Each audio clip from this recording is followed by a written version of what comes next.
Okay, tonight's panel discussion regarding natural family planning, this evening is meant to be an introduction. It's an introduction to the 3 models that are available. The USCCB website says that NFP, quote, is the foundation of what the church calls responsible parenthood, end quote. The call to discern God's will for your marriage while respecting His design for life and love.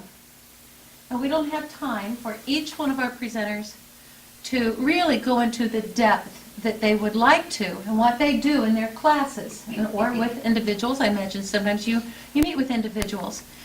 But tonight, this is an overview of what those models are and how they work.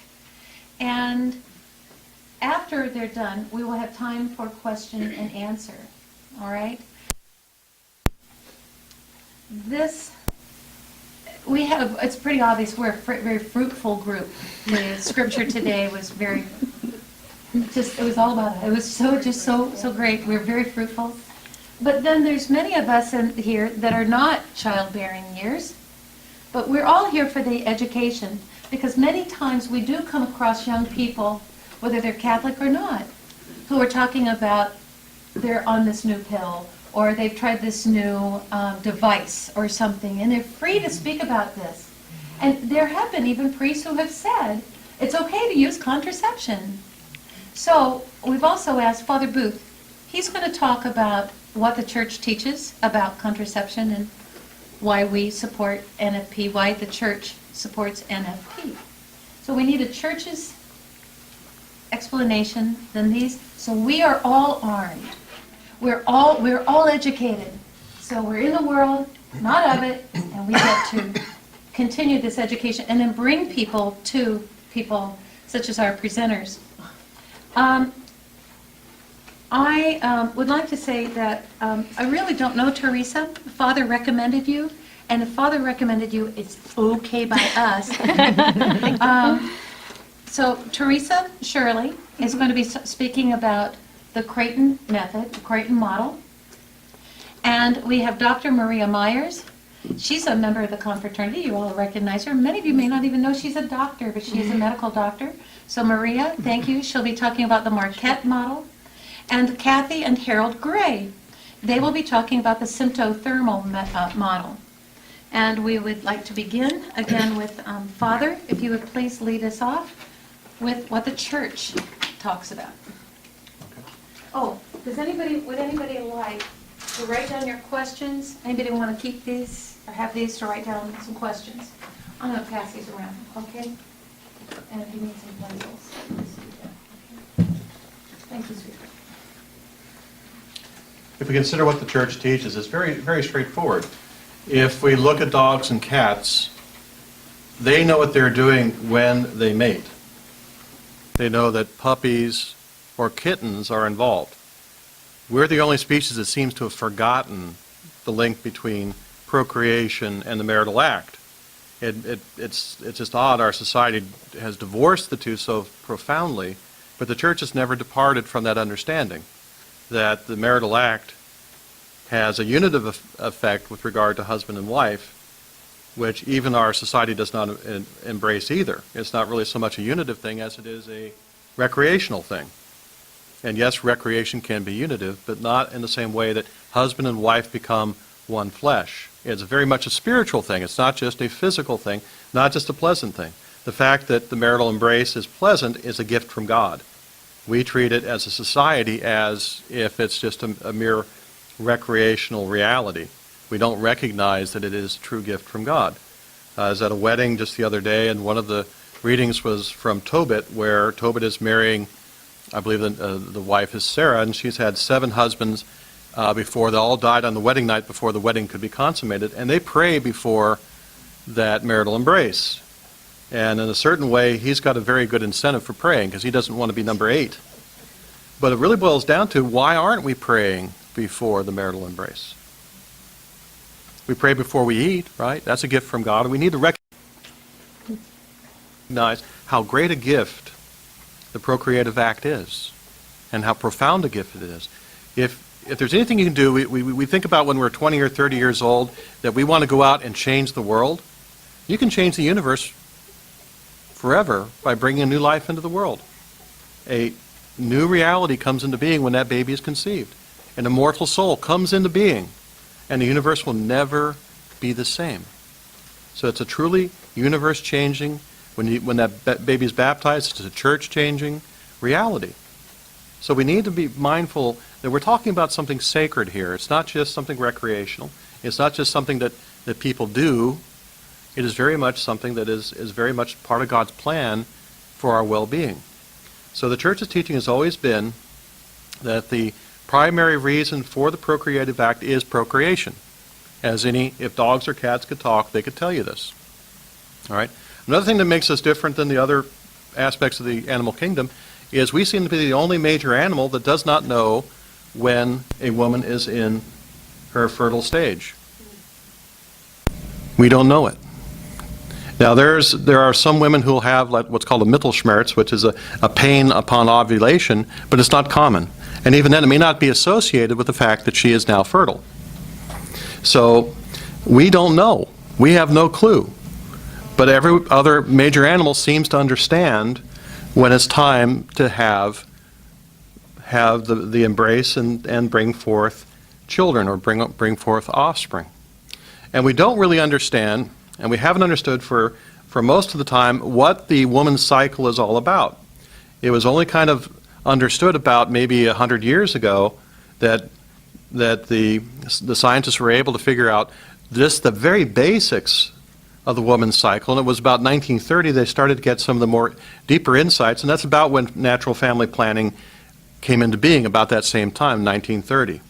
So science's understanding of the cycle is very new, but God's understanding of it is quite old. We can go back to the book of Leviticus chapter 15, and it's one of those things we're kind of embarrassed about because it sounds like it's really kind of an odd thing, that the Jews are very off-put by the woman's cycle, but it isn't, and it's a very interesting thing how it unfolds. So this is Leviticus 15, beginning with verse 19. When a woman has a flow of blood from her body, she shall be in a state of menstrual uncleanness for 7 days. Anyone who touches her shall be unclean until evening. Anything on which she sits or lies during her menstrual period shall be unclean. And it goes on for all the things that might make something unclean. So it goes on in verse 28. When she becomes clean from her flow, she shall count 7 days. After this, she becomes clean. On the 8th day, she shall take 2 turtle doves or 2 pigeons and bring them to the priest at the entrance of the tent of meeting. The priest shall offer one of them as a purification offering and the other as a burnt offering. Thus shall the priest make atonement before the Lord for her because of her unclean flow. And we think unclean, it sounds like this is a wicked thing. In reality, the Jews saw blood as the very source of life. They saw this as life itself. Unclean is probably not the best translation, but it's the best we can come up with. Like at Mass, when I am done with the chalice and the paten, I purify them. But even then, that's not a very good word. Purify means that somehow the chalice is unclean. It's not.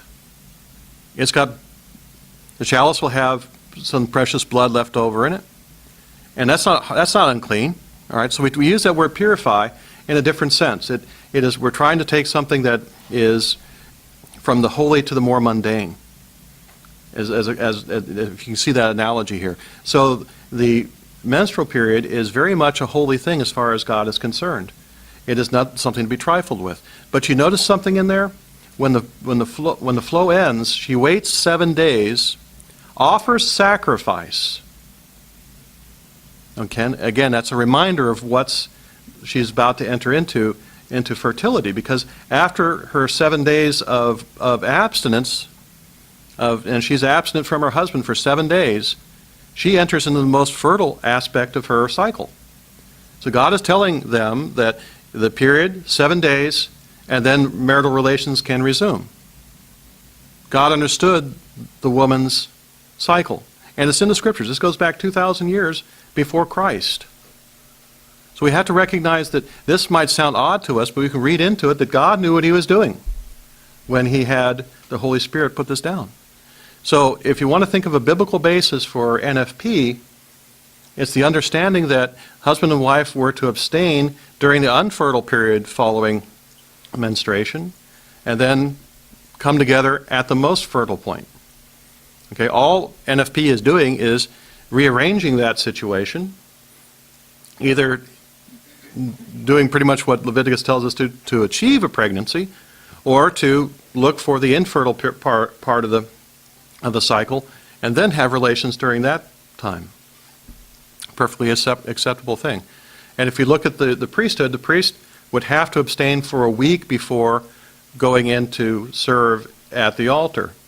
So if that didn't follow the woman's cycle at all, so he might have to abstain. So abstaining from marital relations was very much part of the understanding of how a husband and wife would refer to one another. Also, leading up to holy days, they would abstain from marital relations as well. So we understand this is a very important thing. It's not something that was icky or embarrassing as many people would look at it today. It's very much a sacred thing. There's a sacrifice involved, there's purification, and it's a recognition that this is life. This is something that isn't mundane. This is something very important. So we have to always recognize that the church hasn't invented this stuff. It goes all the way back to the very beginning. That God is using, in this case, the woman's cycle to bring forth children.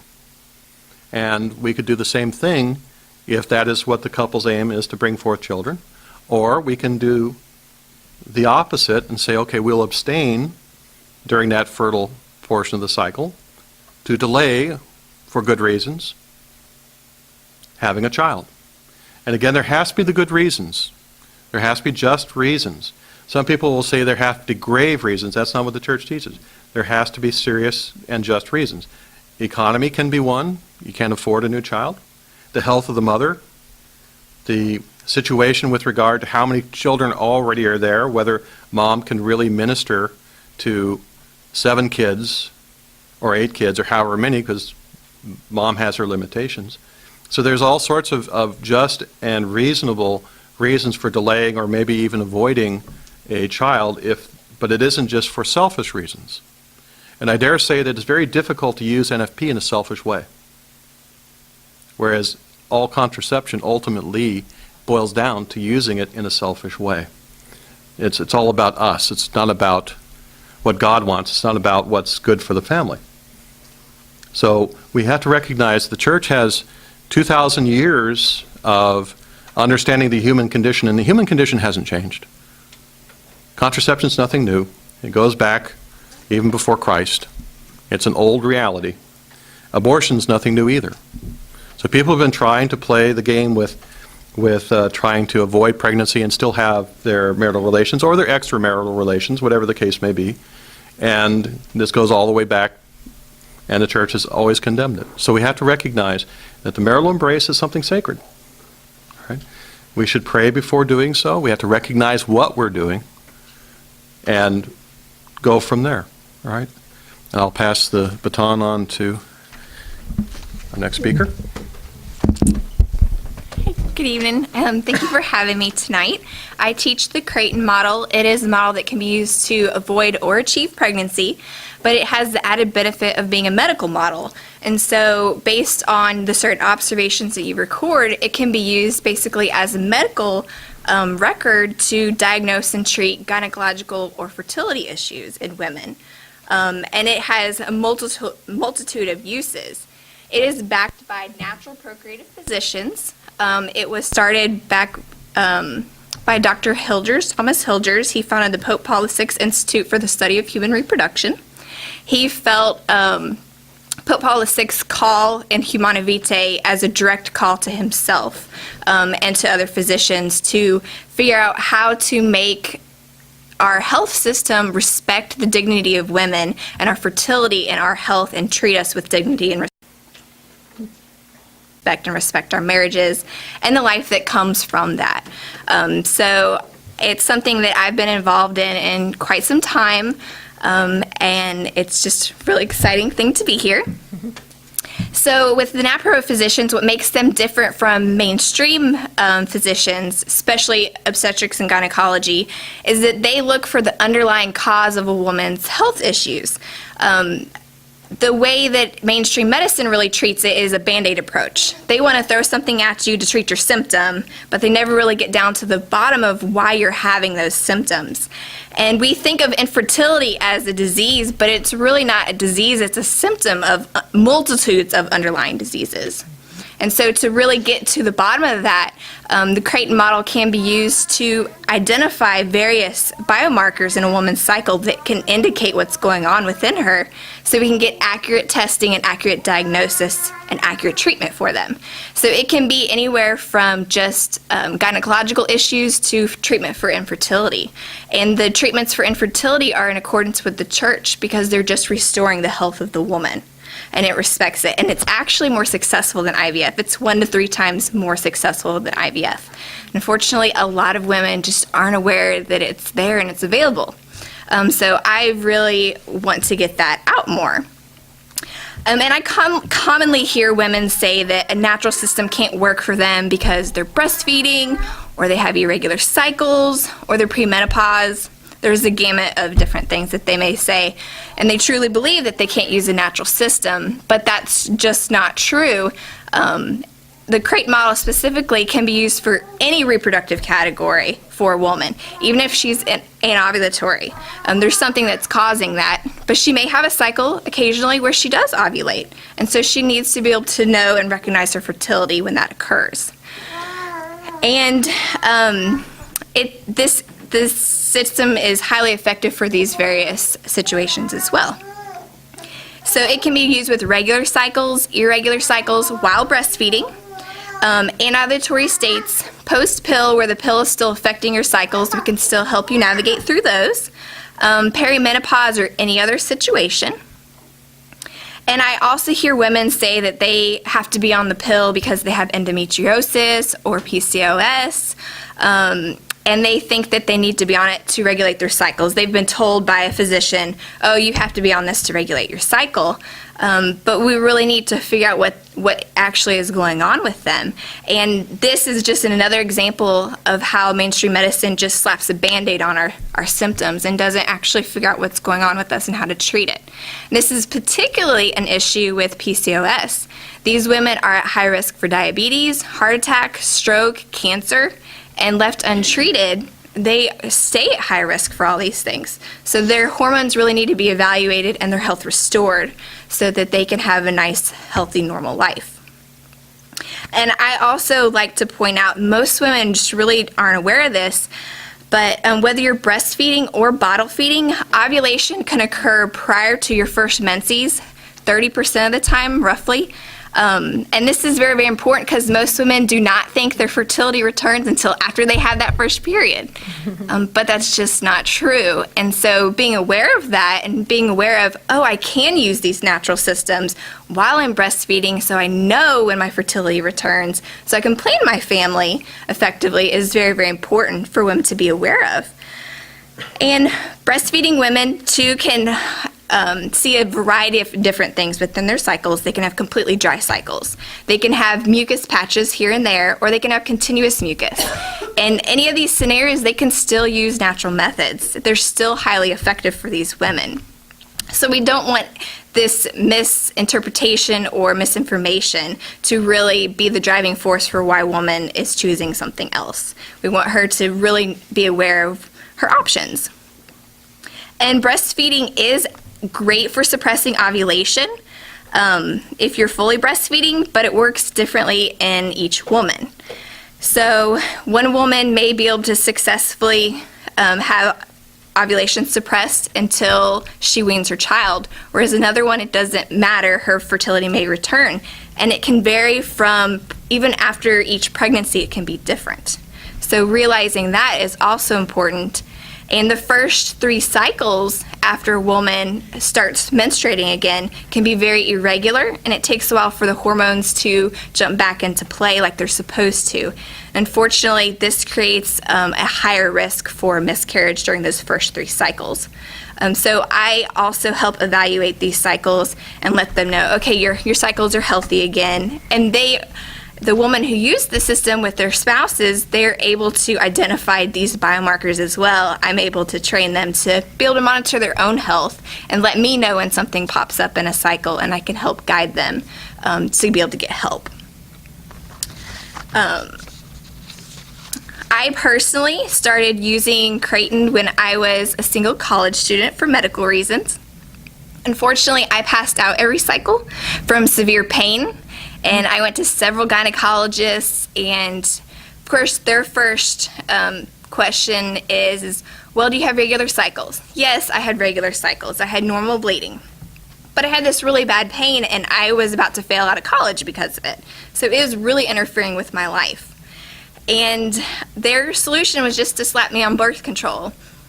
And I want to know what was going on, and I asked them if they thought it was endometriosis. And their first question is, well, do you have painful intercourse? No, I don't, because I'm waiting till marriage. So they just automatically dismissed me, and that was really frustrating to me. But I felt like I was one of those women who was pressured into having birth control for medical reasons because I couldn't fail out of college. But luckily, I have a family member who is also a fertility care practitioner. I wasn't at the time, and she let me know, oh, you need a start chart, and you need to get this evaluated. And I had several issues wrong with my cycles. It didn't matter that I had 28-day cycles. We figured out that I had several issues going on, one being endometriosis, and I had pretty extensively. But we also, as a college student, I was able to see these biomarkers that made me at risk for miscarriage. And so I was very, very grateful to know that beforehand, before trying to build my family. And my husband, he just walked into this just trusting it. He's like, this is what the church teaches. You seem to know what you're doing. Okay, we'll do it. So, and he is my biggest advocate. He'll talk to anybody about mucus, which is really interesting. So if they ask, what does your wife do? They're in for a loaded question or a loaded answer. So I also teach adolescent girls. I was a single young girl when I started learning, and I will teach from young girls 9 who are just about to start their period or just have all the way up to women who are premenopause. But the reason I teach young girls is to help them gain respect for their bodies and their fertility, and to instill the purpose of chastity and affirm it, and really give them an appreciation for their design and the design of their body. And we really do not see a high incidence or a higher incidence of these women or these young females being sexually active. They actually really do embrace their chastity. I really, really enjoy teaching these young girls. There's just so much that they don't know, where their mothers and fathers can't give them answers. And I also really like to teach them too, because their mothers don't realize that their cycles can be irregular for their first 10 cycles. And the family doctor is very quickly oh, she has irregular cycles, let's put her on birth control. But there's nothing wrong with her right now. It takes her body a while to start producing hormones like they're supposed to, so her cycles function properly. So I help them work through that and monitor and understand the changes that are occurring. Then I also just like to mention that there is a preconceived notion that I have couples walk in or people that contact me and misinformation about natural family planning. And one is that they believe that the frequency of the marital embrace is much lower. It just has to be with the natural system. But there's studies that show that 75% of couples who switch to a natural method actually have a higher frequency of the marital embrace. And really enhances communication between the spouses. And the mucus sign is what Creighton is built off of. It's very, very reliable. It's actually one of the most studied biomarkers of the cycle, and ovulation has been correlated very highly to the observation of that mucus. And it's been correlated with hormonal studies, basal body temp studies, and ovulatory series studies as well. So it's very, very reliable for that. The way Creighton is specifically set up is generally the introductory session is a group setting, or it can be private, but then we meet one-on-one with the couple for individual follow-ups to tailor the system to their needs, their cycles, whatever their needs may be. And then we really try to foster respect for their marriage and for the marital embrace within their marriage. So.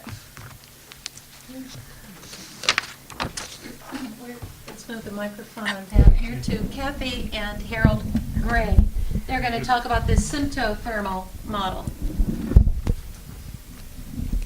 Harold and I teach for an organization called the Couple to Couple League. We've been teaching for about 34 years now, all the way through our fertility years. The symptothermal method involves checking your basal body temperature daily, along with the signs of mucus and optional cervix sign. And then we use it in a cross-checking manner to determine the fertile time. I like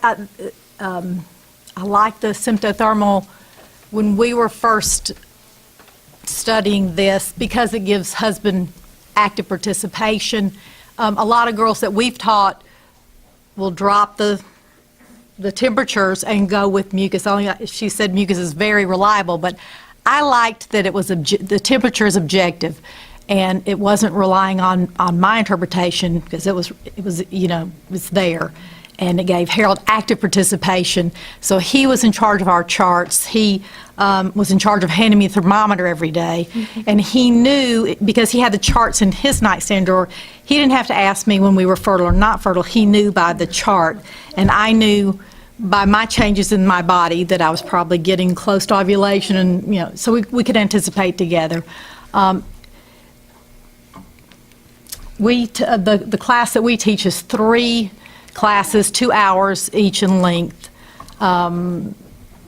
We usually do it as a group also, but we can do one-on-one at home. We do that a lot too.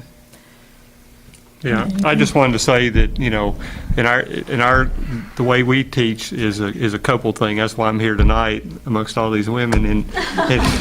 But anyway, it's, we encourage couples to come, to take the classes. We present. We also present, from the man's point of view as to what's going on and help, him understand what's going on in his wife's fertility cycles and things like that. So, and it's kind of a good thing. Back when we first started, we were taking temperatures with a mercury thermometer, which is, is a little bit more involved. And, sometimes people would get, well, we'd just drop the thermometer and do the mucus only, and that's fine too. We present all the signs, and you can use mix or match and any of that kind of stuff. But with the current digital thermometers, your temperature is taken in 15 seconds, so it's not that big a hassle. But she would say I'd be responsible for the thermometer because I had to be. If she's so sleepy in the morning, if it's up to her to get it and get her temperature done correctly, it would probably never happen. So it's so it's a little bit fun in that regard. But Our organization also is trying to move along with the times, and they do have an app for your phone or your iPad that will chart your fertility. Since we're past charting now, we have not tried the new app, and I don't know anyone that does. We do encourage couples to learn it because you don't want to rely on your app. You've got to understand why the app's telling you that it's safe or not safe. But anyway, they are moving along with the times. yeah, and I do want to encourage. All the things that Teresa said about the benefits of NFP and helping marriages and things like that. Any of the methods you choose can do that. It's just really a blessing on marriages, and that's what we found over the years that we've, with people we've taught and things like that, and in our own relationship too. It's been a blessing for us. So, it's kind of an encouraging thing. Now we're going to pass on to Dr. Myers. I wanted to let you guys know that this is really uncanny, but 16 years ago, Kathy and Harold Gray taught me the STM method, my husband and I the STM method. So, and this is the first time I'm seeing them since then. So, that's really special. So, and I do remember I was fresh out of medical school or residency, and when we took this class, my husband and I had just gotten married. And it's funny how some things kind of just stick in your mind. And I remember, I don't remember which one of you said this in the class, but I think at that time it was 1997. You said you had 3 kids. I think, at that time, and you were trying to decide if you were going to have more. And I remember thinking, yes, it does work. They've been married for a while, and they only have 3 kids. Yes, it does work. And so I remember that sticking in my mind. They don't have 10 kids, or not that I'm, I have opposed to the Duggar family or anything like that, but, I was just remembering that because I was a newlywed and thinking, oh my gosh, is this really going to work? So anyway, we use the STM method, my husband and I, for all our 4 kids. And on our 4th child, who's now 8 years old, I was having a hard time with taking the temperature in the morning, and I was just, being a busy mom like you all know about doing that. I was just really struggling with getting up in the morning at the same time every day. And so, and also with observing my mucus, I've never been really that great with observing my mucus, and it's so subjective, So I was struggling with that, and I was doing adoration with somebody by the name of Susan Roscoe. I don't know, some of you may know her. And she was actually teaching Marquette method of NFP at the time. And so she said, Maria, why don't you take this class from me? And she said, you don't have to take your temperature at all. She said, all you have to do is pee on a stick and put it into a monitor. And she said, that's it, basically. And I was all for that. If I didn't have to take my temperature, I was really for that. So I said, okay, I'll take this class from you. So it was a series of 4 classes, and so that's how I learned the method. This is the hormonal monitoring system here. So I wanted to show that to you. This is my own monitor. And what it does is there's several prototypes that were started in the 1990s. It's actually developed in Europe by a Swedish company. And they had some prototypes before this one. But the main reason why it was actually even invented was to achieve pregnancy, not to avoid pregnancy, but achieve it. And so researchers at the Marquette University in Wisconsin, they were reproductive endocrinologists, OBGYNs, Dr. Richard Faring, who's in charge of the NFP Institute there, got together with some OBGYNs and said, we can use this hormonal monitoring system and integrate it into the research that's been done with NFP. They took courses in the Creighton model method. They took courses in the STM method. They researched the Billings ovulation method. So they had all of this information already from all these other wonderful methods of NFP, and they tried to integrate that together, did the research, and tried to use a hormonal monitor to integrate that with that. And so that's how they came up with this Marquette model. And that was in 1998 when this started. And they've continued to do research since then. So what it is, basically, is what you do is you, in the morning, you wake up and you're going to, if you use this model, you pee on a stick, and it measures 2 hormones. One is estrogen, and the second one is LH. After your cycle, your menstruation cycle, which lasts usually in a normal cycle about 5 to 7 days, you're going to have the production of estrogen. That's released from the follicle in your ovary, where the egg is, under the influence of something called FSH. And so that estrogen, that's responsible for your mucus that you have. So all that good mucus that you have is the reason why you have that is because your body is producing estrogen. That's a normal part of your cycle. This hormonal monitoring system has 3 levels of fertility. Low, that's when you're on your period. The second one is high. That's when your estrogen is being produced.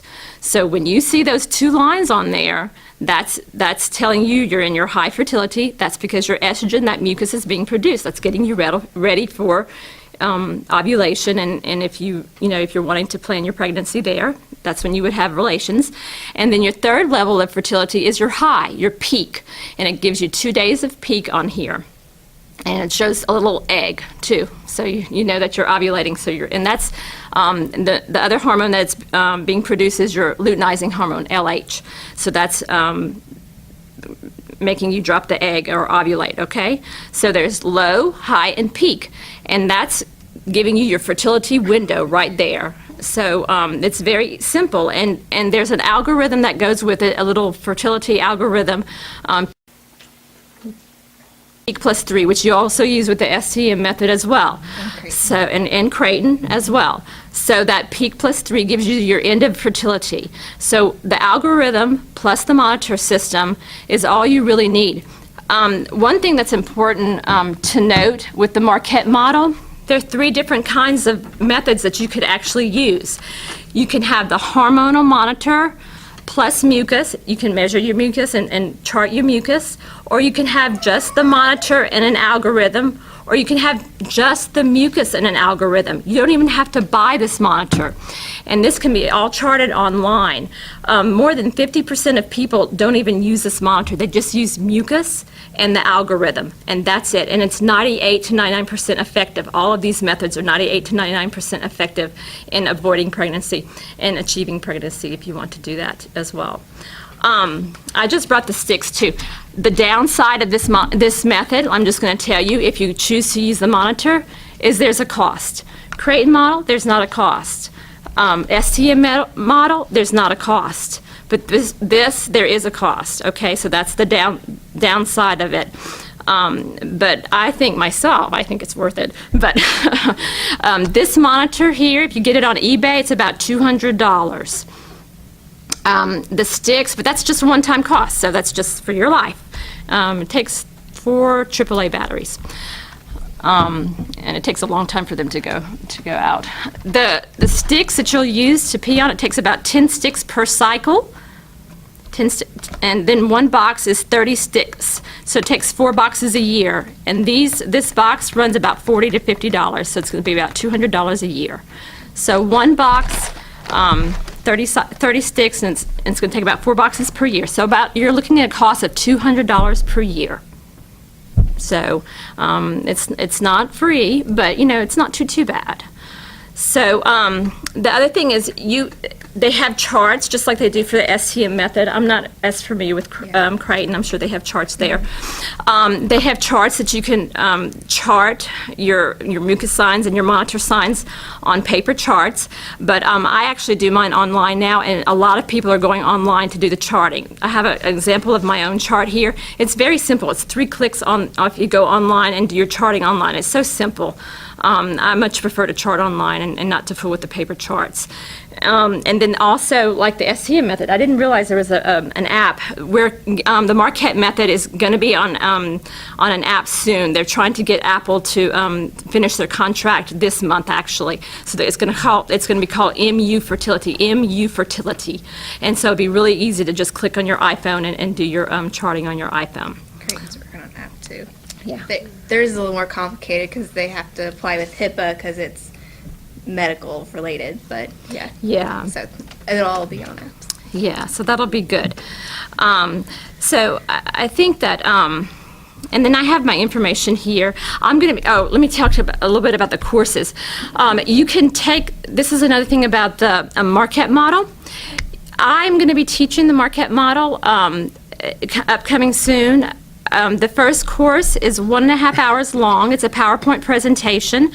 And then after that, the follow-up is a half hour. And then after that, it's just a phone follow-up in 6 months. So that's it. The first course, 1.5 hours long, you and your husband. Then after that, it's a half hour in a month. And then follow-up in 6 months on the phone. That's it. 2 courses. That's it. You don't have to take it from an instructor. You can go online. A lot of people just go online and take the course online, or read the instructions and do it online. So you don't have to have an instructor. You can just do it by yourself if you'd like to do it that way, which is, I think, phenomenal. I don't know if I could have done it that way myself. I mean, I like somebody like in front of me trying to teach me the method, but you can do that. That's an option. To be able to do it that way, because it's I have one of the sheets from the website right here with my card, so you can go online and see if you like that and if that's of interest to you. So I think that's about it. We're going to open up for questions, and then panel, if someone asks a question, please repeat it into the question and then answer, but repeat into the microphone.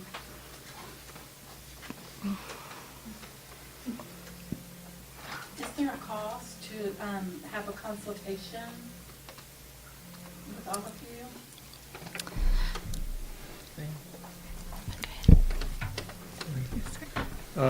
No, there's not. The question was, is there a cost for a consultation? And I don't know, I mean, as far as we'll talk to anybody, and once you go through the course, you can go back as many times as you want. You can call for any consultation. You can actually, call our headquarters. So, I mean, they have a staff, physicians, pharmacists, and everybody else on there that can do that too. But our course there is a course fee. Yeah. It is $140. It includes the manual, set of charts, thermometer, and every brochure that they make, a few other resources. It sounds expensive, I know, but we support a full-time staff in Cincinnati. Part of that goes to ongoing research and development. And they felt like if people paid a little bit of money to take the course, they would be serious about it. It takes a little bit of motivation to make any natural method work. You have to be motivated, ready to come on board. We do have financial aid available for anyone who seriously wants to take the course but can't afford the $140. So there's always money available. So cost shouldn't be the factor. Yeah, I bet. With Creighton, I'll talk to anybody. People call me all the time and ask me questions. The introductory session, I teach for free. I feel like that really gives couples a chance to evaluate whether they think it's a system that they're actually interested in. And then the materials are $35 to get you started. And from then, each follow-up is $35. They're spaced out starting every 2 weeks, and there's 8 total for the entire year. And generally, my clients will come back to me once a year just to have me look over their charts and make sure there's nothing going on medical-wise, or just a refresher course, because it's really easy. If you've never seen a particular pattern and it arises, like, oh, what do I do with this? And it's all available in your manual, but they really want that reassurance. So it's $35 per follow-up, and I work with couples on their budget, and I don't want anybody to not do it because of cost. And I have some couples that I teach pro bono because they really need something, and it just isn't in their budget for whatever reason.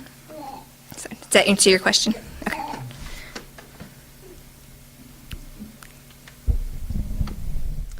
And I'm sorry that I don't know yet because I'm just starting to teach. So I haven't, I have to talk to my professor about what the costs that I'm supposed to be charging. So I'm just, yeah, that's a new issue.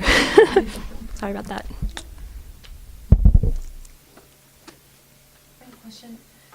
For the Creighton model, what is IBF? You had mentioned IBF, but I've never heard that. IB. In vitro fertilization. IVF. Yes, ma'am. Sorry. Yeah, any artificial reproductive technologies. Okay. Can I wanted to mention one thing too. One thing about the Marquette model as well is that it does have a breastfeeding protocol, as well as PCOS, which is polycystic ovarian disease, which is seen in a lot of women who have irregular periods and problems with bleeding and some other issues, prediabetes and things like that. So the Marquette model does cover some of those other issues, maybe not quite as expansive as the Creighton, but it will delve into some of those other issues as well. And the breastfeeding protocol is really neat too. So, and they've done some recent studies on that. And also perimenopausal, it has a really great perimenopausal protocol as well too. And we also have a separate class for return of fertility after childbirth, where we would discuss breastfeeding and how your fertility will return. And we have a separate course as well for premenopause. All the models address all the issues, I believe. Yeah, you really have 3 of some of the best models available to you here. So Yes. you're very, very blessed, truly. Yeah. There wasn't hardly anything. Well, of course, Couple was here when I got started, but there was one option, and every couple, there's something different that works for them. So there's not a wrong option. You have to figure out what is best for you. Yeah. And they're all very effective.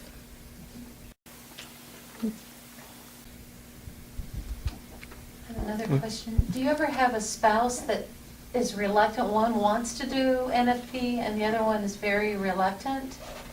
And how do you handle those situations?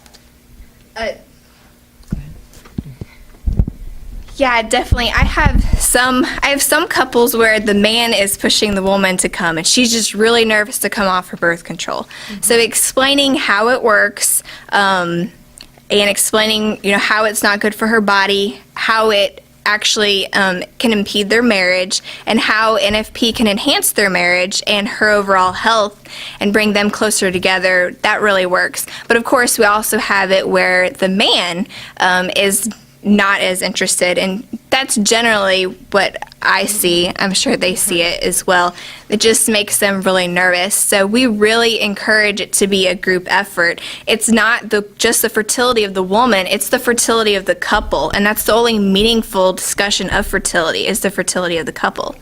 And so to really educate them on it, and once they understand the science behind all these models, they're much, much more open to it and understanding of it. And there's so many spiritual aspects to it, but the convincing part for those skeptics really is the medical statistics behind it and all those research articles that have been done behind it. So. I just want to add a little, from the guy's perspective, since that's what we're talking about. But, I try to emphasize the fact that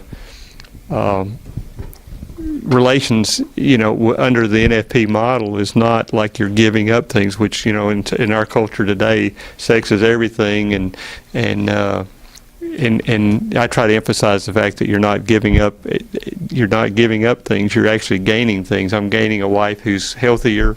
She's not required to take all these hormones, which is going to mess her up. Her entire attitude and outlook on life is based on these hormones, and they're influencing the way she is. I'd rather have her healthy and go through a normal cycle and go through the highs and lows of that cycle the way she's supposed to. It's just a much more good environment for the couple and for me too. And that's something I try to emphasize: the fact that it's so healthy and that she's a woman like she should be, the way God created her. So, and that's kind of a neat thing. So.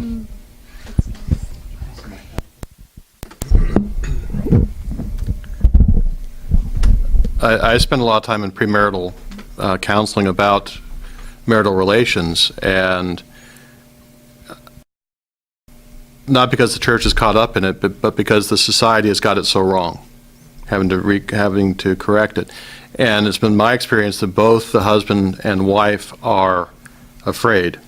He's afraid he's not going to have access to his wife whenever he feels like it, which is a very naive way for a man to be looking at his wife. He's looking at his wife like she is recreational equipment, as opposed to somebody he cherishes. So I had to tap into his love for his future bride. If you love your wife, you're going to reconsider this whole hormonal thing, the whole birth control thing, if you really love her, and if you don't just look at her as a way of achieving sexual pleasure. And with the woman's perspective, a lot of times what I get from them is they're afraid of not being able to be intimate at a moment's notice, and they fear that that'll put some distance between them, or will somehow damage the relationship. So one of the things I highly encourage couples preparing for marriage is to rediscover what their grandparents and great-grandparents knew, and that was non-sexual intimacy. That they had to learn how to hold hands. They had to learn how to hug. They had to learn how to kiss, and leave it at that, and not just rush into the bedroom and think that that's what their expression of love for one another. Their expression for love for one another could be as simple as holding hands. And the example I use for them that usually kind of works is, if you see an 80-year-old couple walking down the street holding hands, what do you think? And almost every time, both the groom and the bride smile, because they think that's neat. And I said, are you guys doing that now? Because that couple didn't learn it in their 70s. They learned it when they were courting. So they knew what they had to do in terms of expressing their love for one another in a non-sexual way. That was what courting was all about, and that will carry them through times when sex is not possible. That's one of the things I have to tell the guy. The guy doesn't think about these things at all. We're not geared towards this. But I said, at some point in your marriage, it may not be terribly far away, sex will be taken off the table. What are you going to do? And he's looking at me, it's like, what do you mean sex is going to be taken off the table? Well, and he's very naive in this, that there'll be conditions. Your wife is sick, she's pregnant, she's just had a baby, and it may take a good long time before sex is now a possibility again. And he's just looking with a sense of terror in his eyes. It's like, this is not fair. And it's like, you need to get a handle on what this is all about. How do you express your affection for your spouse if she's got the flu? And, well, okay, I'll hold her hand. I can do that. So it just never occurs to the guy, and it's totally gotten out of the vocabulary of our society, that there are intimacies that have nothing to do with the bedroom, that they need to be able to do this. And I strongly encourage those couples to refrain from any activity they wouldn't be willing to do in front of their grandmother. And that really brings it home for most of them. It's like, okay. And when I get to that last session, which it really is about NFP, and then they find out there is a time period that they have to abstain from having relations, I said, well, okay, how long have you guys been meeting with me? Well, it's been about 6 months. Have you abstained from having relations? And almost every couple has said yes. So don't tell me you can't do 5, 6, 7, however many days it's going to be. If you've done 6 months, you can do this. But again, there's that fear. There is a fear that they won't be able to do it. And part of the reason that they have doubts is all of these methods require two things: discipline, which our society does not really embrace, and virtue, which is a sign that's something that's completely devoid in our society, the idea of virtue. So without virtue, without discipline, you're not going to do well with any of these systems. But then again, you're not going to do well without discipline using the pill, because she's going to have to take it every day. Misses 1 dose, well, 2 doses, even worse. So we have to recognize that there's more going on here in terms of just having sex. There's a dynamic between husband and wife that usually the husband doesn't understand until maybe he'll never figure out in the course of his marriage, but most men don't have the foggiest idea what they're getting into when they marry, and I think women have a better understanding of it. But they need to understand that this isn't just about recreation. This is about something very important, about the health of their wife, the health of their marriage. And if they approach this properly, they will make themselves fairly divorce-proof.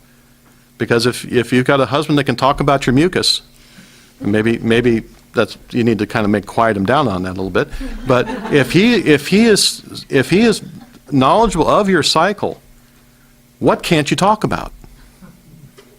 You've got communication beyond 90% of the couples in this country if you can talk about her cycle. Most guys going down the supermarket aisle, oh, wrong aisle, got to back up, because it's that feminine care aisle, and it's out of his element there. And that's the way most men look at it. You might think it is a supreme sacrifice to go in that aisle and buy something for his wife, when in reality he ought to be understanding that this is part of the woman he is marrying.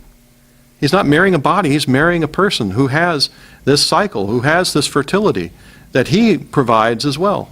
All right. They also think that, again, we talked about fertility being a couple thing. Most guys don't realize that they're the ones that provide the wide window of fertility. It's not the woman. That egg is only viable for about 24 hours. He provides a 5-day window in there with regard to how long his sperm can survive in the fallopian tube. So that's a surprise to him that he's the one that is really the big contributor to fertility. It's not her. And all this responsibility is almost always thrown off on her. In reality, he's the one that needs to own up and say he's the one that's providing that big fat window for possibly conceiving a child.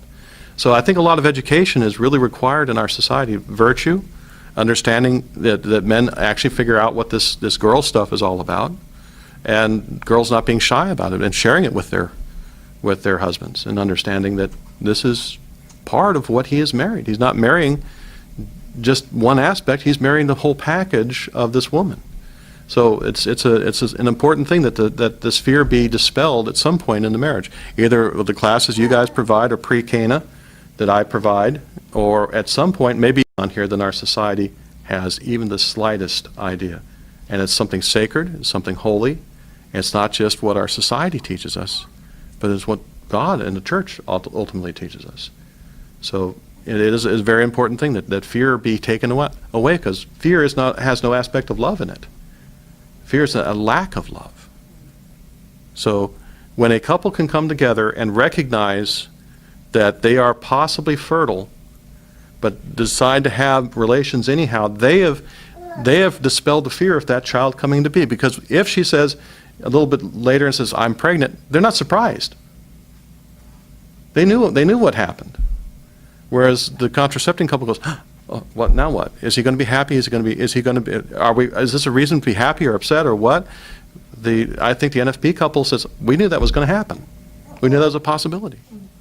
That's taking control of your fertility and not being surprised. So I think if the virtue and the discipline and the understanding is there, fear disappears completely.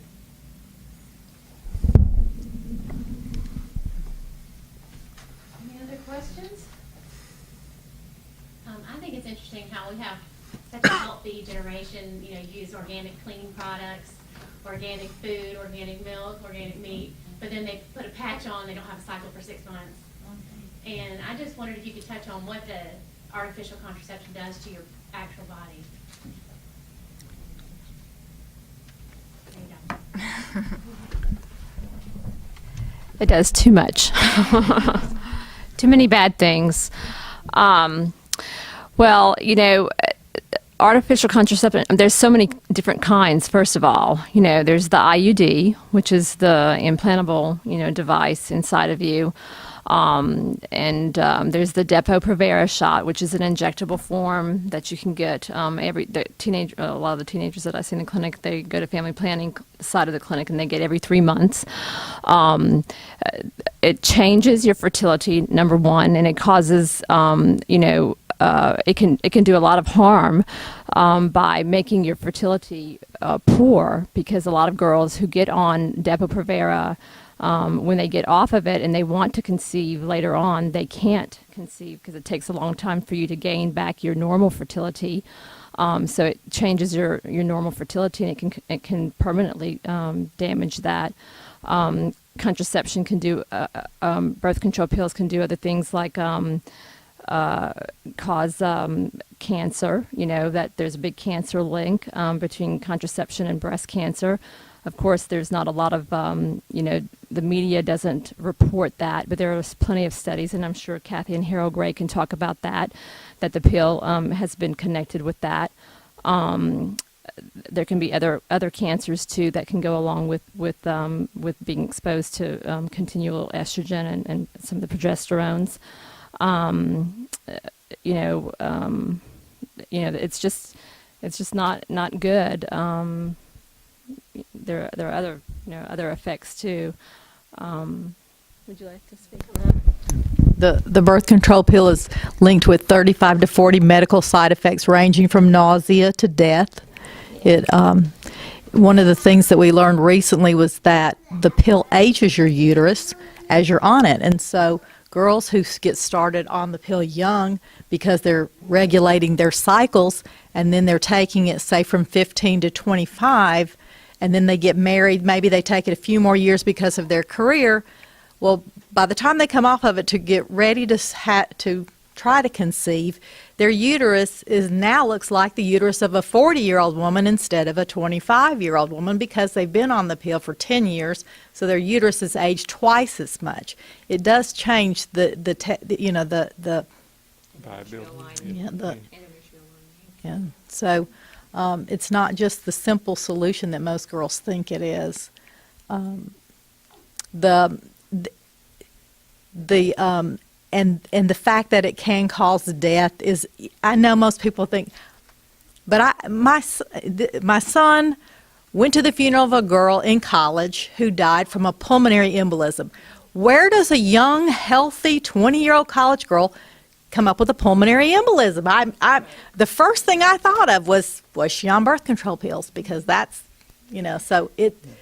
And a lot of girls who have PCO, a lot of physicians will put girls on with PCO who are usually overweight and who are pre-diabetic, and put them on PCO to regulate their periods, when actually it's the worst thing to do for them, as I'm sure Teresa will tell you with her Creighton model. Actually it does more harm for their PCO than actually helping them. So it's masking the underlying problem, which is, the insulin resistance, and which they're actually having. So they really need to be put on metformin, which can help with their insulin resistance. So, and other things, decreasing bone mass. You have kids on Depo-Provera who have, when they'll be older and they'll have really a lot of osteoporosis because they've been on Depo-Provera for a long time. So, there are other side effects too. We do have a brochure up here on the birth control pill, how it works. The other issue to that is that it does, one of the aspects of the birth control pill is that it works. One of the ways it works is by keeping the lining of your uterus very slim and making the uterus hostile to implantation, so that if you do conceive and you can ovulate while you're on the pill, it depends on the type of pill, but varying from probably in the 20s to 1 in 5 cycles to 50% of cycles ovulation actually occurs. So it keeps you from the baby from implanting in the uterus. So one of the ways it works is by causing an early abortion.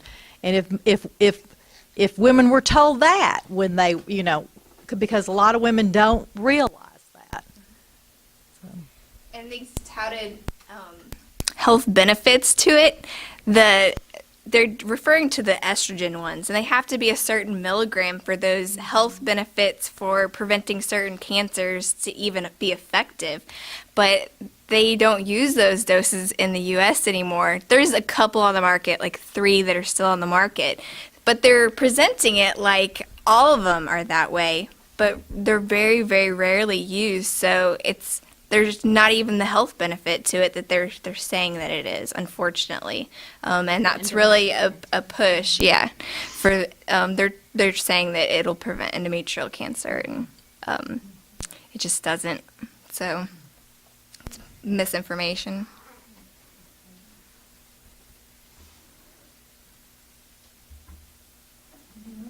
I was thinking those implants that they're putting in into their skin that they'll keep up for almost 5 years. We're just finding out more and more about the dangers with the pill.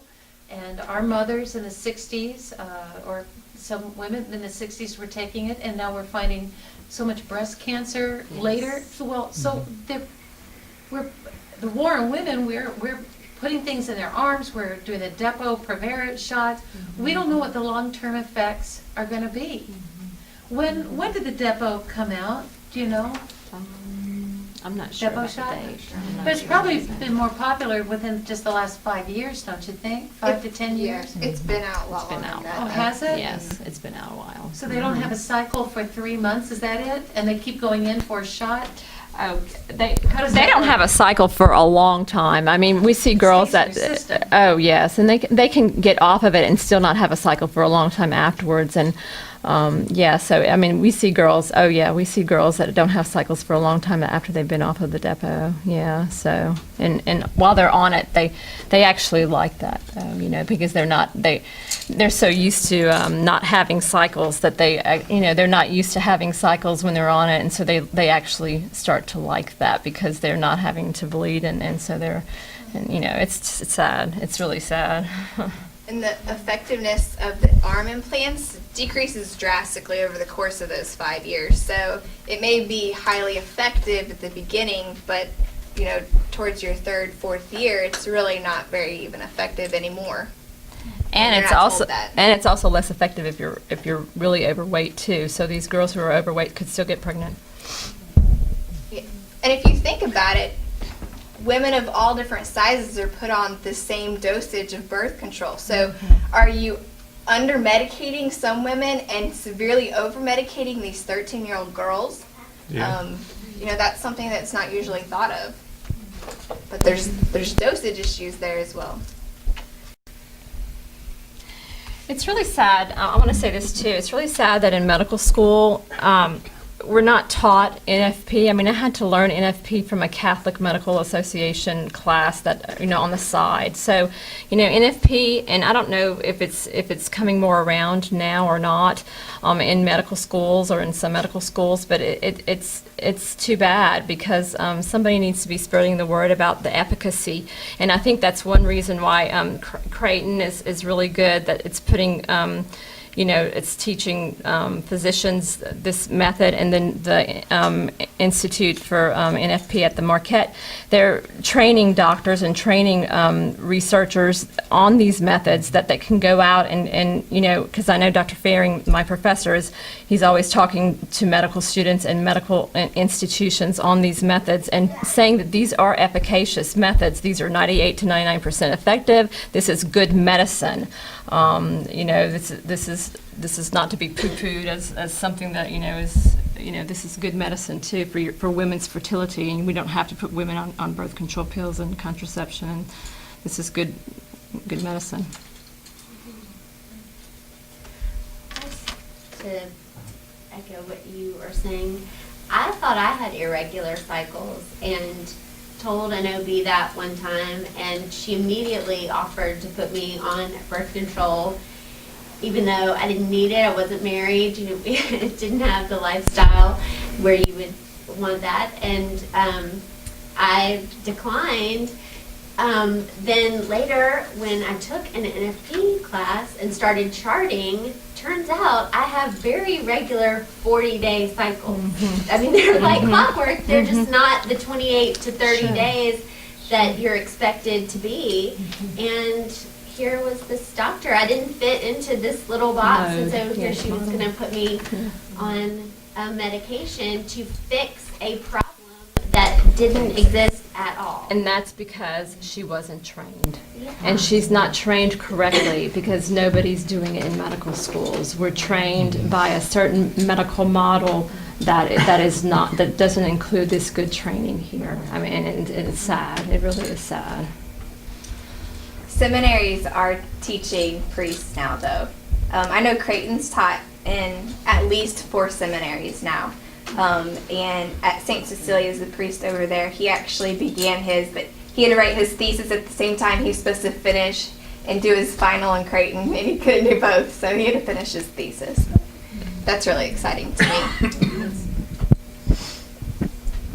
One thing that Teresa didn't say, but I wanted to mention that I'm one of her clients, but NAPRO has also helped me.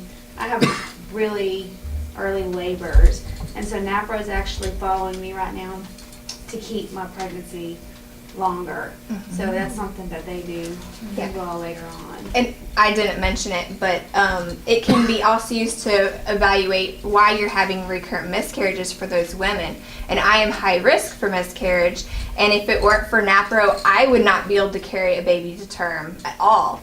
After ovulation, I do not produce enough progesterone or estrogen, and so my body would miscarry my child before I could even take a home pregnancy test. So I am also managed that way, and I take progesterone shots every week to sustain my pregnancy, and I'm monitored through it so that the levels are given appropriately. And NAPRO uses hormones, but they're all bioidentical hormones.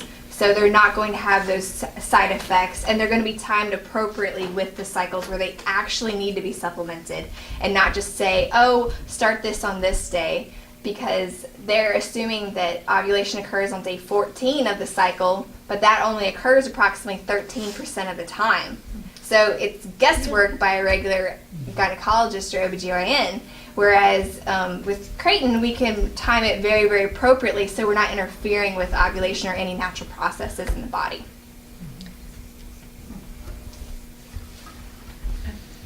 When, where, how often are the classes available for, you're saying, for adolescent girls? Usually mothers contact me. I want to organize the mother-daughter tea. I was going to do it earlier in the year, and then we had some pregnancy complications, so I had to back off on that. And tailor it to the specific age groups, because what you're going to talk to a 9-year-old about is not what you're going to talk to a 16-year-old about. And so to make it appropriate, I hope to get one in the fall again. I'm still considered high risk, so I'm not trying to plan too many big events. So it could change any day. But anytime anyone's wanting to learn, or their daughters, or just talk about it, I'm very willing to get started. So. Where do you do this? Ma'am? Where? I attend St. Peter's in Hoover, and they let me use their facilities, but there's several parishes across the diocese that allow me to do it too. I also have a home office where I meet a lot of my clients, and then I also do a lot of my follow-ups via Skype and telephone, and I have clients across the U.S. I teach anywhere from Wisconsin to Connecticut, Texas, and I even have a client in Dubai because they don't have any natural methods available to them in that area. So that's pretty cool, but I'm not limited to where I can teach. We can do it long distance if needed.